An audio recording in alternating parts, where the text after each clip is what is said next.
Matilda and Michael, her husband, met me at the airport.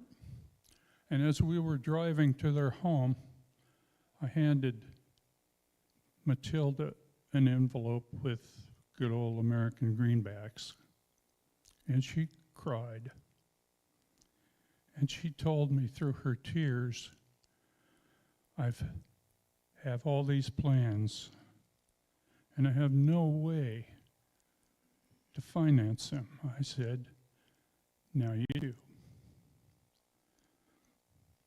So that's a little bit of a background, and we can go ahead and start the tape. My daughter helped me make it. We're not professionals, but please bear with us. I'm a little bit like Moses. I'm a little slow speaking, but I believe that we will all benefit from the information. Go ahead. Hello, and welcome to my trip to Zambia. In August of this year, Marlene, my spouse of 54 years, passed away. I decided that I needed to get away from some memories at home, and I decided to go back to Zambia. I had been in Zambia 20 years ago with the Voice of Prophecy team, and I kind of left a little piece of my heart over there because I love the Zambian people. So I decided to go back to Zambia. 4 years ago, Matilda started a feeding program in Zambia, and Marlene and I have been supporters of that program since the inception, and probably were the biggest supporters. So anyway, I decided that I wanted to go back and do something meaningful for humanity. So I decided to go back and help with the cooking and feeding of homeless and more orphan children. So that's what I did. So we started out, I flew from California to Newark, New Jersey, changed planes, and flew to Johannesburg, South Africa. I had a 12-hour layover, and then I flew 2 hours back to Lusaka, Zambia, which is the capital city. So this is arriving in Zambia. It was a short flight, but it was a welcome flight. A little bit about Matilda. Started this program, and this is one of the awards she received 2 years ago for being an outstanding Zambian citizen for starting this program.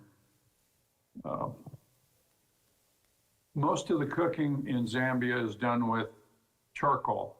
And this is a picture of how the charcoal comes. There's a big sack and then a net webbing at the top to contain the amount of charcoal. Zambia is in the process of deforesting their country to make this charcoal, so it's kind of sad, but anyway.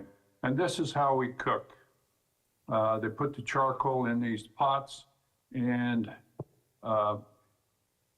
cook. This is Matilda lighting the charcoal, and we're getting ready to cook for the kids.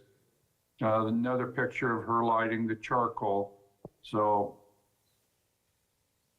here is a picture of me deveining pumpkin leaves. They eat pumpkin leaves over there as a vegetable, and we have to strip the veins out of the pumpkin leaves like you do rhubarb or green beans if they're a little bit stringy. So that's what we're doing there. And then the lady here with the little kid on her back is washing, putting water in the bowl, and we're getting ready to wash it after it's been deveined.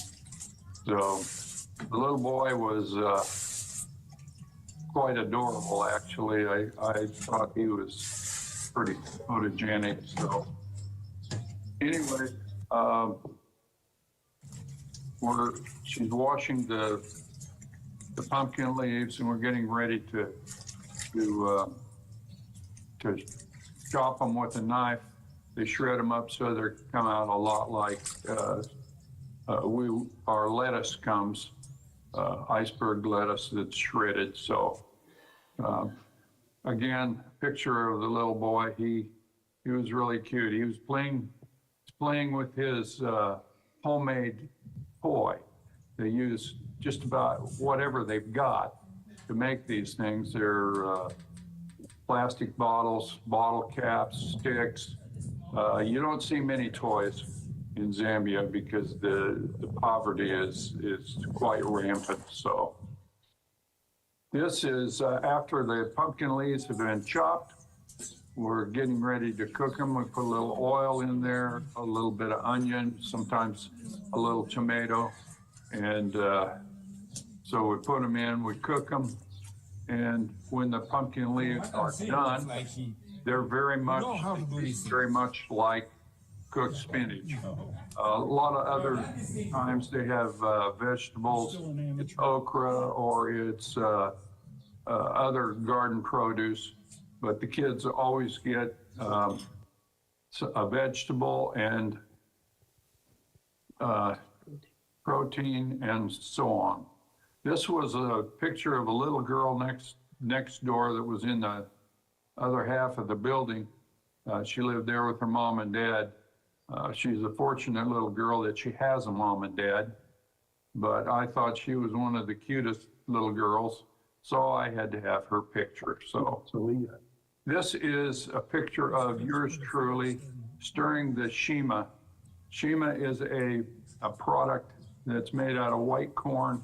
It's very much like our cornmeal or grits, and everyone there uses it to eat with. They take and they will roll it. Here I'm stirring it the latter part of cooking. It's a lot like cooking or stirring concrete. And I guess I'm a little old because I was having a tough time with it, but anyway, they roll it in, break it off, they roll it in a ball, flatten it out, and then you use that to scoop up their other food. They use it like utensils, spoons and forks type thing. And when I was there, I did the same thing, and it's quite interesting. This is cooking a soy product. It's called soy chunks.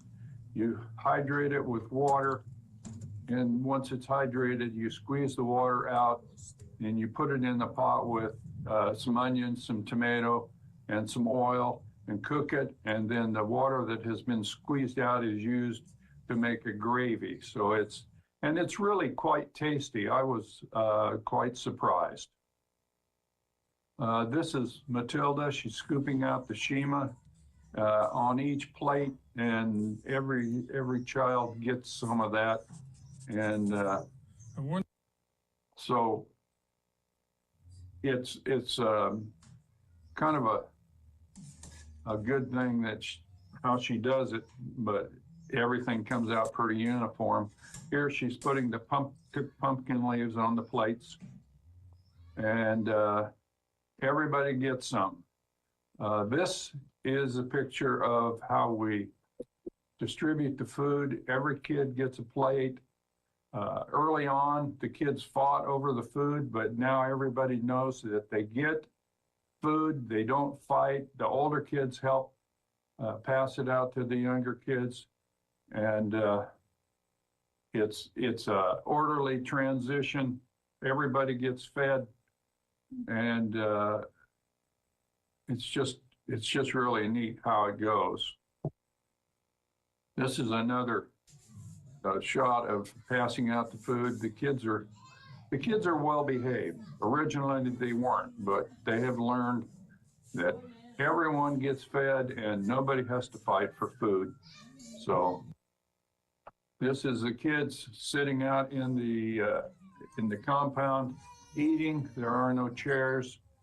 There's concrete block because of construction next door, but everybody is rolling their shima and eating their food. The lady next door is taking clothes off the clothesline, and there's a mop hanging there. The kids have to contend with chickens running around in the compound, but everyone sits, gets to eat, and it's a small area. The building is about 15 feet by 15 feet. And it's small, and so it's kind of hard for the kids to all fit in, but we're feeding between 30 and 50 kids a day, and so they have fun. As you can see, they're well-mannered in eating, and they're rolling their shima again. That's one of the main staples of the Zambian country is the shima. I don't think it's used much in other parts of Africa, but it's a main food source there in Zambia. So the kids are enjoying their meal. When I went over, I took 70 pairs of socks. And so Matilda is passing out socks to the kids. So they really enjoyed their socks, and everybody got some, so it was good. I also took over some hard candy, and I think some of these kids had never had candy before in their life, and they loved it.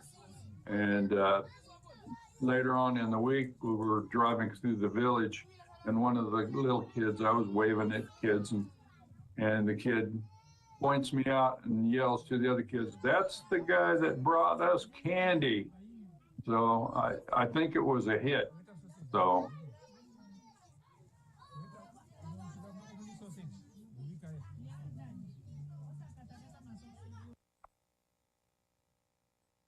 okay, the kids are always friendly. The Zambian people are very friendly people. And so the little kids, I had a lot of fun because I waved at them all the time. They always waved back, and it was really great. So here I am eating what we cooked for them. However, they did give me a spoon this day, and so I didn't have to eat with my hands, but I didn't mind eating with my hands after a few times.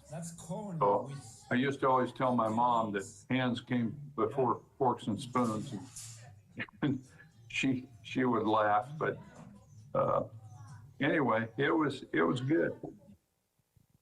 Okay, this is outside the Food and Nutrition Foundation, which is a sister foundation that Matilda coordinates with. They've been in existence 18 years, and they have not only a feeding program, but an education program to help the kids. Most of the kids that Matilda feeds do not have an education. They don't know how to read and write. They don't know their alphabet or anything. So anyway, I stopped here for a moment to tell you a little bit about what I did over there. I took some money with me, a sum of money, and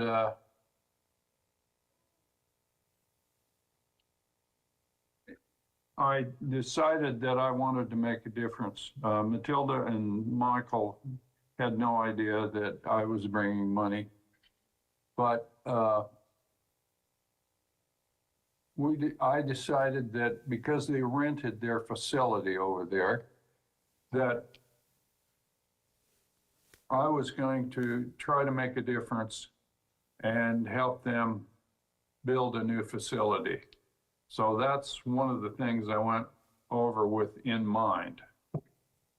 Food and Nutrition Foundation We visited there, and the kids there, having been in existence for a number of years, had benches to sit on and so on. And I had a great time with the kids. One of the big problems over there is there's no father figures. And so these kids, they have a tough time relating to father figures. But I had a great time with these kids. They were loving, they were accepting, and we had a really good time with the kids there. And I spent quite a lot of time with them.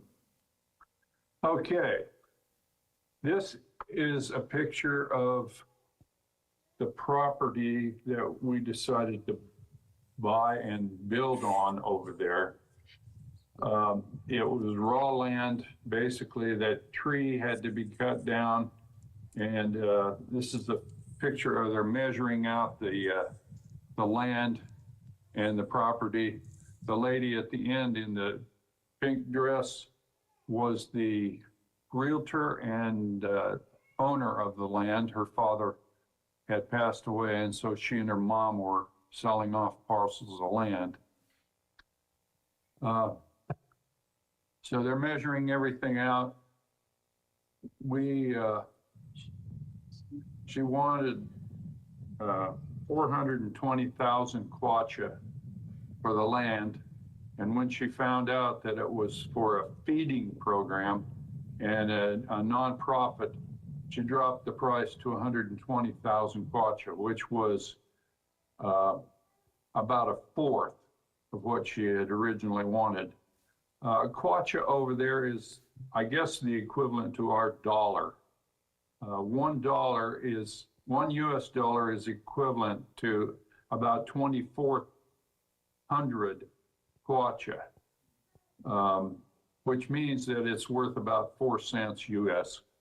So anyway, this is a picture of Matilda and Michael, her husband. We're signing the contract for the land to purchase this piece of land. And incidentally, this happened 2 days after I got there. This is the money changing hands and so on, and you notice there's quite a wad of bills. It takes a lot of kwacha to buy anything over there. The US dollar goes a very long ways. So anyway, within 2 days, we had bought construction material, we had bought sand, gravel, construction blocks, cement, and so on. And we had started construction. You don't need permits over there. You just start building. So that's what we did. And while we're building, everything is manual labor over there.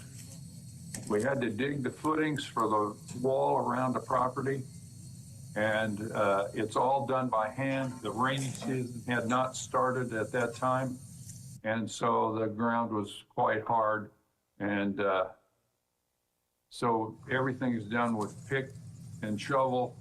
And it's hard work. It was hot as well.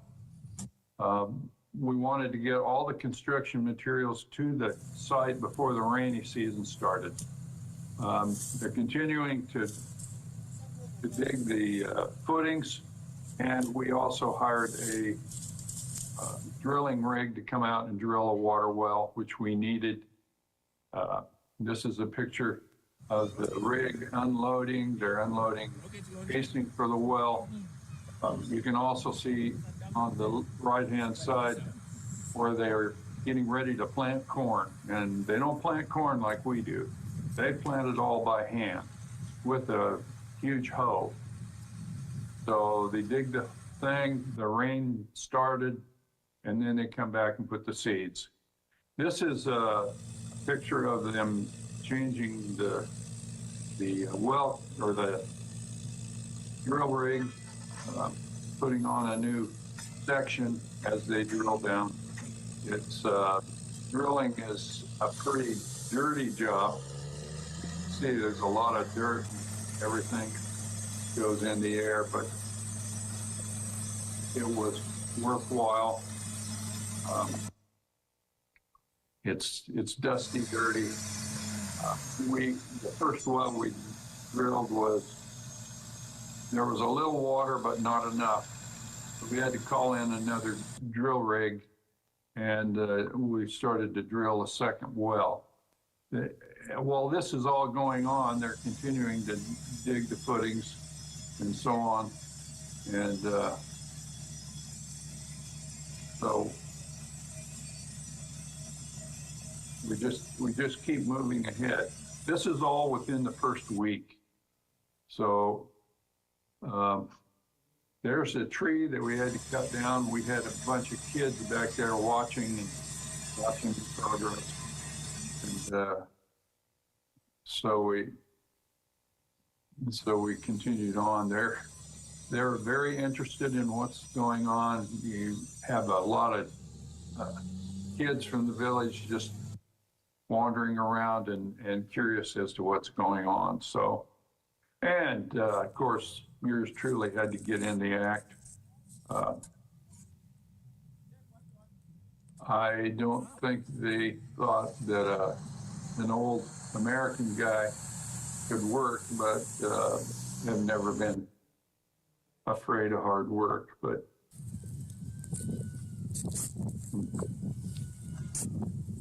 so I'm cleaning out the trench. Oh, no. I didn't know they were recording. Groundbreaking. Let's do this.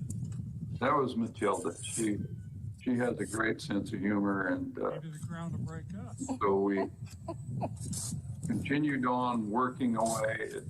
The piece of property is about 170 meters square, which is 1 meter is 39 inches. So you can get an idea of how big it was. This is continued drilling. Obviously, it's dirty work. This is the second drill rig. We didn't get enough water of the first one, so we drilled a second well.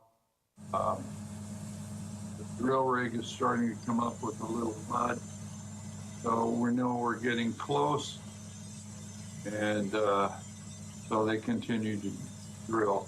We ended up hitting water at 70 meters, which is roughly 200 plus feet. This is when the drill rig finally hit water, and we had water everywhere. You can't see it, but there's kids on the backside collecting water, and when they went home that day, they were a muddy mess. I don't know how they got cleaned up, but they did, I guess. And so we're continuing to drill and to make sure that we've got a good well.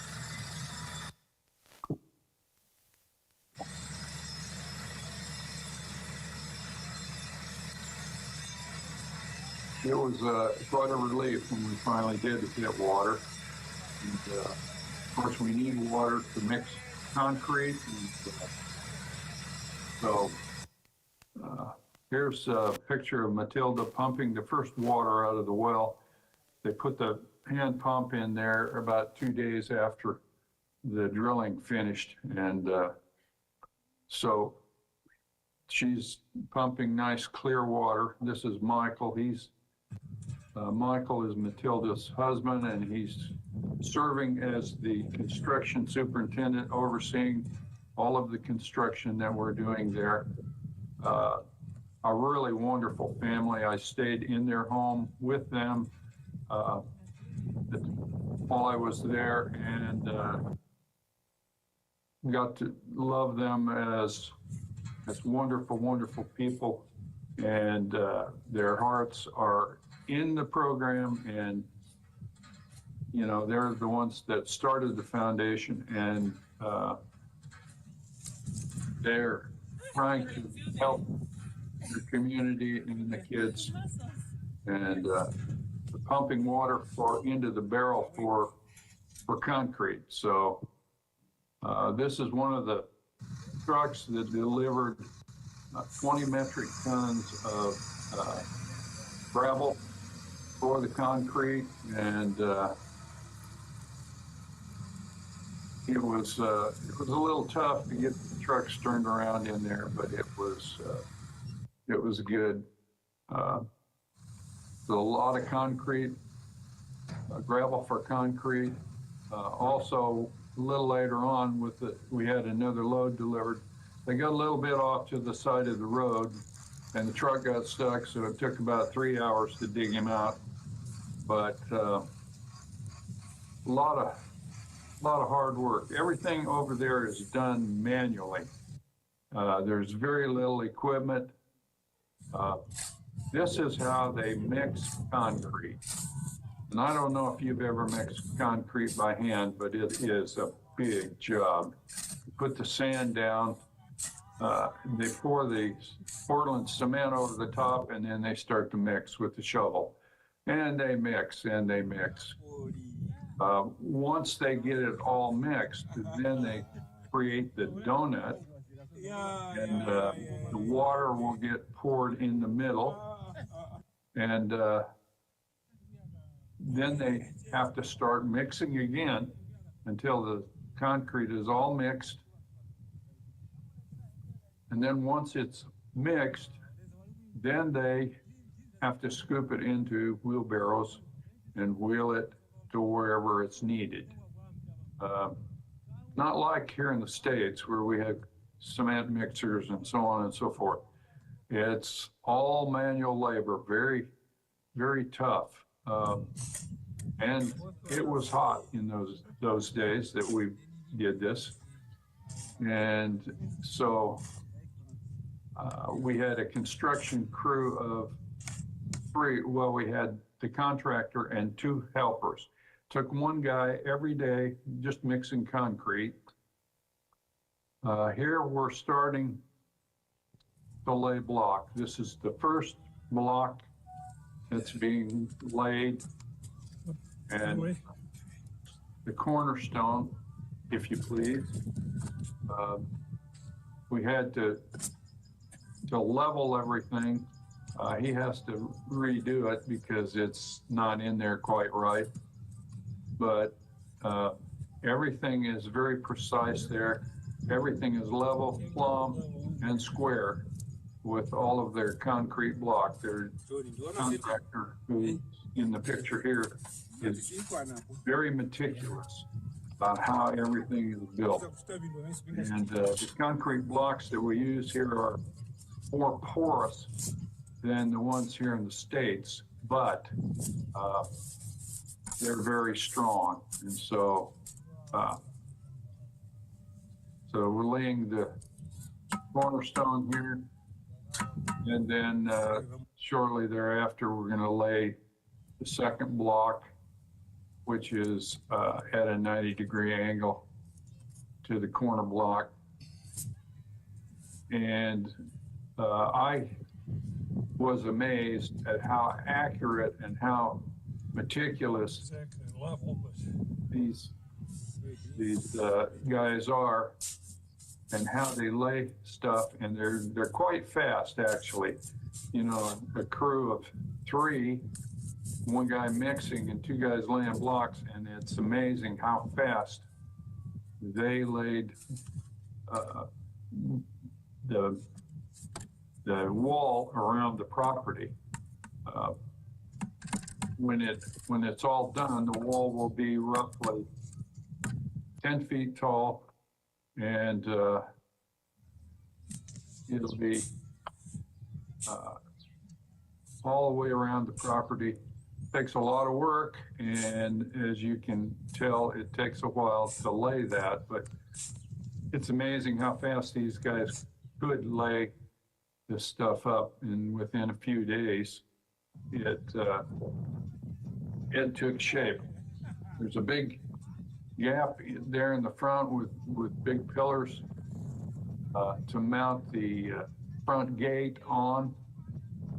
It'll be a security gate.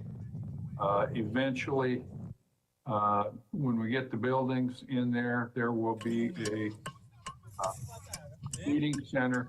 There will also be a library and an educational center for the kids. And we'll start educational programs to teach them to read and write and get them started in the educational process. That way these kids will have a basis for a future. And so as the work progresses, it continues to go.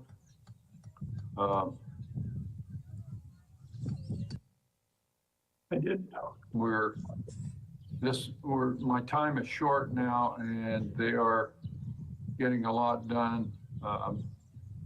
Before I left, there was a 10-foot wall all the way around the property. This is a shot of the finished walls.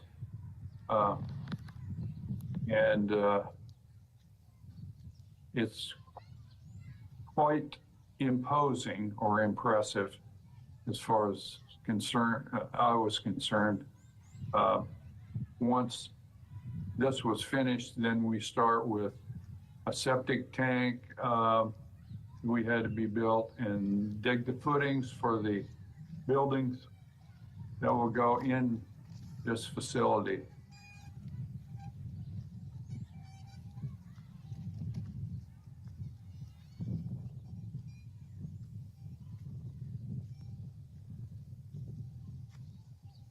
As you can see, it's nearing completion for the outside wall. So they just have a little to finish up. This is a picture of Michael and Matilda. This was a picture taken early on. But I wanted to let you know that just before I left, they told me that they were going to name this facility Marlene's Children's Shelter after my late wife, Marlene. And when the facility is finished and the buildings are up, which we don't know how soon that will be, but I will be going back to help dedicate the facility. And it's something that I can be proud of and the family can be proud of. And I know Marlene would be very proud of as well. This is the flight path back to the States from Johannesburg, South Africa. And I landed in Newark, New Jersey. While I was over there, I picked mangoes off mango trees and ate the mangoes and brought the seeds back. But once I got to customs, they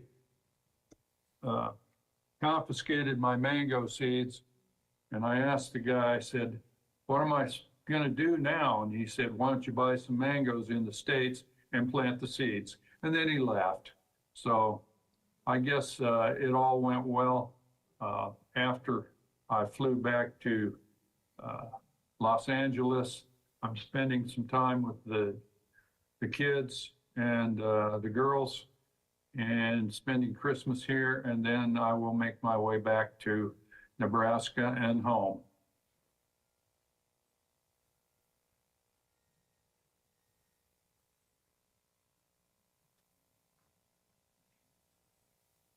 In January, the feeding center was finished and open.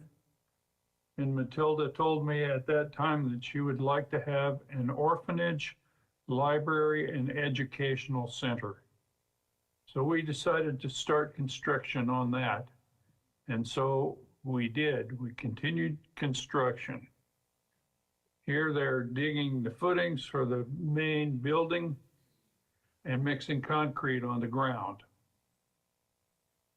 They set the concrete blocks in place, poured the foundation, and floor for the main building. This is part of that process, and it's all handwork.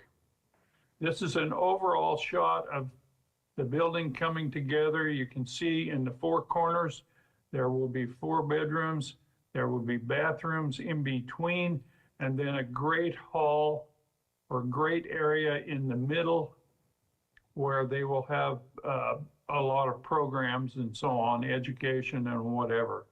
But this is kind of the way the building came together. And we had to add additional block and stuff to the walls. And as some of you know, the construction is a big process. And we may have contractors in our audience here, but everything here is done by hand. They mix all the concrete by hand. They lay all the block by hand. And this is a picture that they got the rafters on, and they're starting to put the metal sheeting and cut it and get it ready for the roof. This is the way the building is starting to come together. We've got some of the roof on. We've got a front porch to build in the front, but it's coming together, and it was a lot of work. And like I say, all the construction is by hand. They're putting the stucco on the outside of the block for the buildings to finish. And also, we've installed electrical in the buildings, even though in times of drought, they rationed the electricity, which they did last year. There wasn't enough electrical power generated by water, and so they rationed the power, and you never knew when it was going to be on and when it was going to be off. Everyone needed the electric power to pump water. This is the inside of the building as they stuccoed the walls and are starting to finish it. All of the windows and doors have iron bars for security.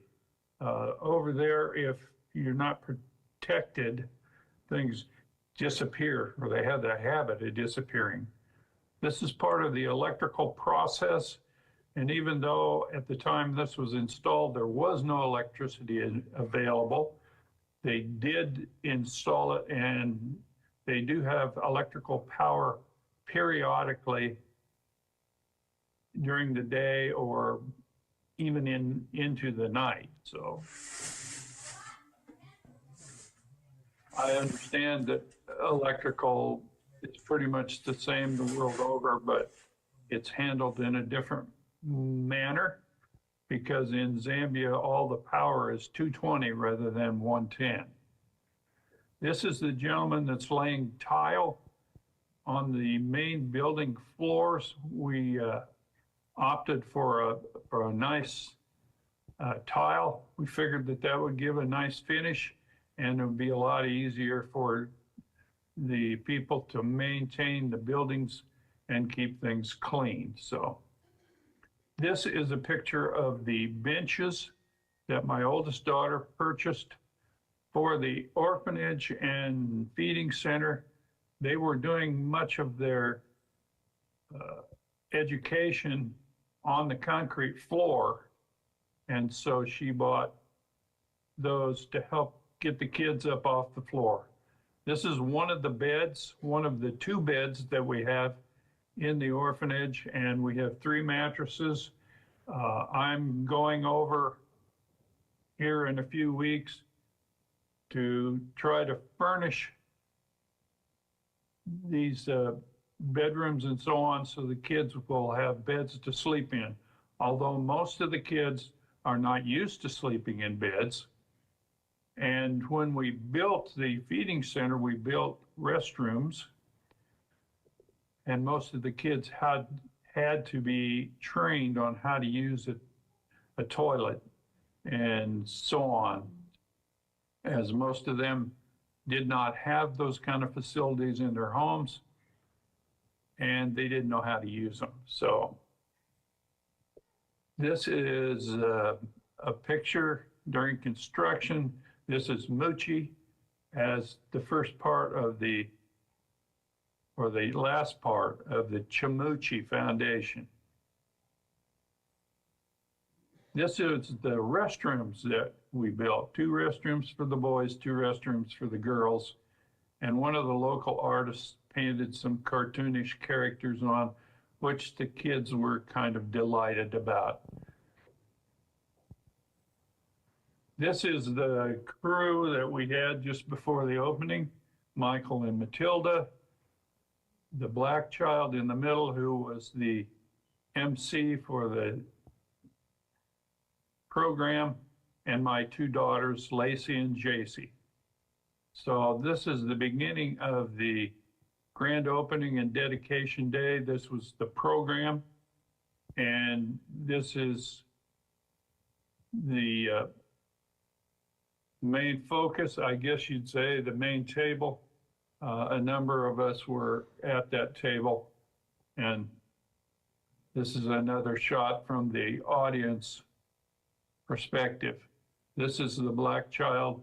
He's a poet. He does wonderful work in poetry, and he is a great MC.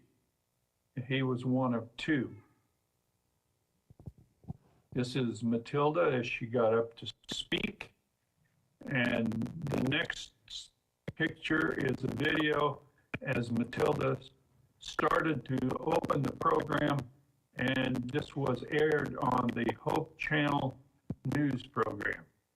Not only find shelter, but also the warmth of a family, the support of mentors, and the promise of a brighter future.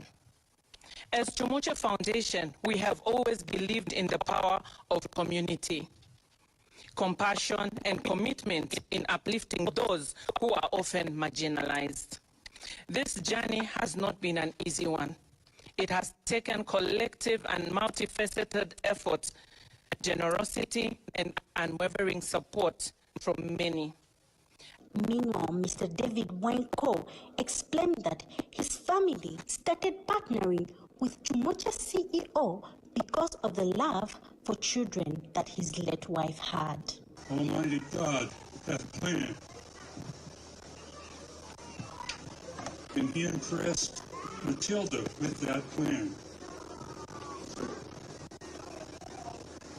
And because of that plan, I was involved in a small way. I met Matilda on the internet. We met kind of by chance, and she had posted on the internet, and I had picked it up. I don't believe it was by chance, really. I think it was by providence. God has used me.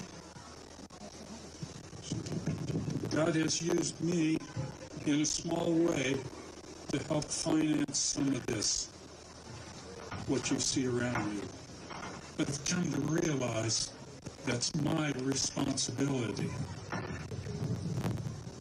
to step into the place of my Lord and Savior and help the children. The children are our future. The children are the future of this world. And World Development Committee Chairperson, Ms. Brenda Chitembele, who was also present at the event, has encouraged members of the public to come on board and support Chumoche Foundation. Indeed, it takes a woman to build the nation. Matilda would say kudos to you, and indeed the entire family. Apart from the food relief program which they do offer here, there's also the craft aspect of it. Not only craft, there is also literacy classes which they offer. And again, there are also skills. They do not just end there, they also handle the ladies, meaning the young ladies. When it comes to sanitary pads, every month they come through to get the sanitary pads free of charge. Mrs. Christine Ngoma from Agora Club 4, who is also a supporter of Chumuche Foundation, had this to say. I support Chumuche Foundation in its mission to provide sustenance, love, and hope to those.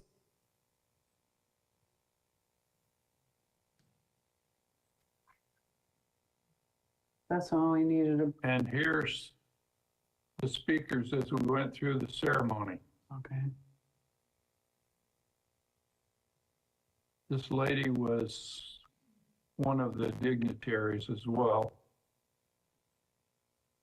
This is Michael, that's Matilda's husband. Michael served as the construction superintendent for all of the construction of the entire facility. Construction was not his occupation, but he did a fantastic and wonderful job. A shot of some of the children and the people at the open. And we are getting ready here to do the ribbon cutting to open and dedicate the main building. This is a picture of our banner, as well as the table that holds the plaque that I had made for the dedication for Marlene's Children's Shelter, is what the orphanage will be called. And the picture was taken from our 50th wedding anniversary pictures. Michael is standing here with my daughter, and they're getting ready for the ribbon cutting ceremony. Matilda and I were honored to have been chosen to cut the ribbon and to open the facility and dedicate it in the name of Marlene, and also dedicated to the children that will be housed in the orphanage. The children were a big part of the ceremony, and we welcomed them and wanted them to be an integral part. Inside, we have a number of items on the walls dedicated to the children and the educational program. Also pictures of the families, the articles that were in the local paper in Nebraska, and also a picture of Matilda's parents and the Outstanding Citizen Award and several other awards that she's received. This is a picture of posters that we have up for the children and the educational program. The kids are learning their alphabet, they're learning how to read, they're learning how to write their names, and it's a step in the right direction for giving these kids a better life.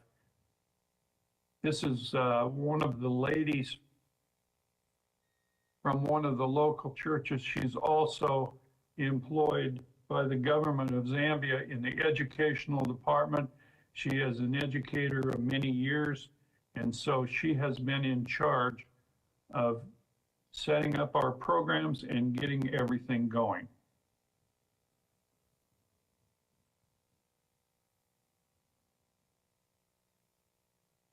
Concerns mathematics, we talk about numbers, we talk about shapes, we talk about science in mathematics, we also talk about time.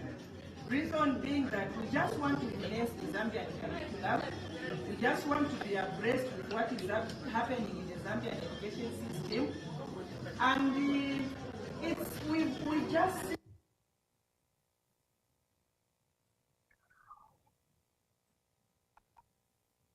This is a display of a number of the educational materials that we brought over with us.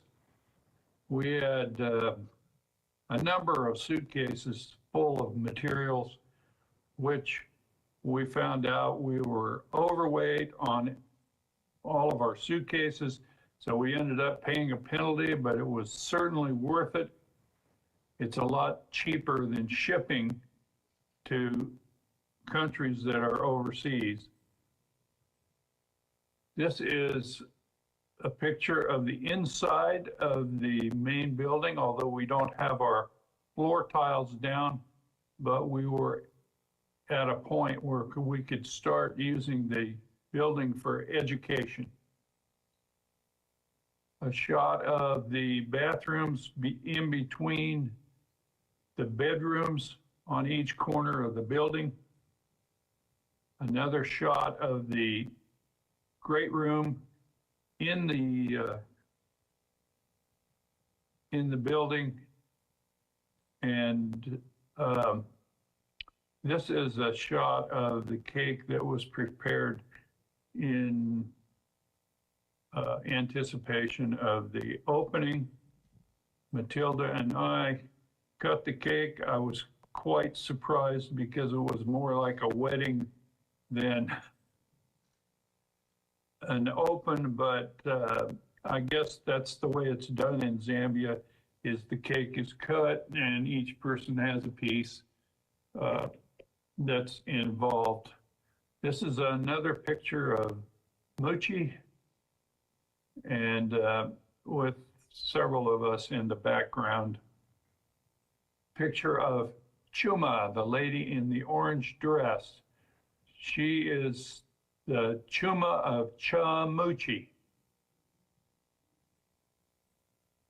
Hope Channel was there to cover the event, and we were interviewed not only by Hope Channel, but by several newspapers, and there were a number of dignitaries there, equivalent to county commissioners, and there were several members of the Zambian parliament in attendance as well. A little conference going on out in the courtyard, and the ladies were having a good visit there. This is a picture of Matilda, myself, and one of the dignitaries, and the other lady is from Agora Foundation, which the ladies of the Agora Foundation were, their goal is to help foundations and young people as these things go. This was a picture of all of the folks that participated, and we had a good time. My two daughters, the dignitaries, and myself, and Matilda, and the gentleman was also a dignitary. Again, another picture. We took quite a few pictures. The ladies in green are from the Agora Foundation, of which Matilda is a member and participates in, they go around the countries of Africa and fund and help the foundations, the non-profit foundations, where children are fed and educated. Matilda was presented some flowers at the end, and we had then refreshments and a light lunch and drinks, which were provided by one of the local organizations. I was one of the ones who went through line, and I always like to eat. This is a picture of Muchi and Chuma as they came in from having fun with the kids. So this is the black child, and my youngest daughter, he was one of the MCs. And I had a great time with the kids. I just love kids. I have fun with them.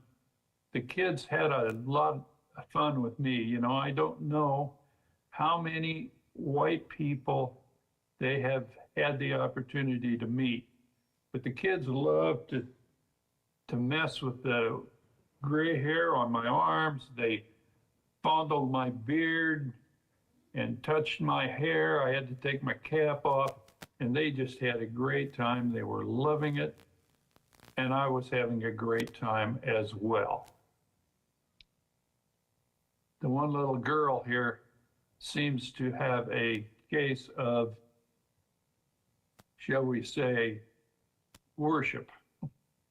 I don't know what else to call it, because she was very enamored. The kids were stroking my arm there and having fun, and all kids had a big laugh. This is one of the ladies that is stirring the Shima. It's a white corn product made out of white corn and then ground. It's cooked. It's very much like